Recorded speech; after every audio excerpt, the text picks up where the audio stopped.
Hello everyone, welcome to TUTORIEX, and in this video I'll show you how you can reload your VS Code window. So there's so many reasons why you want to reload your VS Code window. You just installed a node package using npm, or you just used a Python package using pip. You just install that and you run in PowerShell that pip install command, or npm what you have that installed command.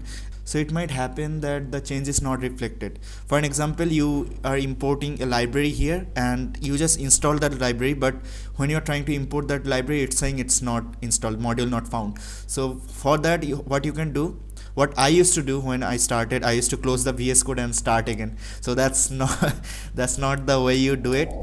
So what you do, you press Ctrl Shift P and this appears.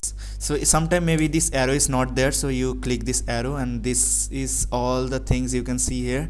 And Python, select interpreter, you can select your interpreter for Python. You can select your theme for VS Code, theme for VS Code. But what we'll do, we'll reload the VS Code window. So search reload and reload window, and that's it.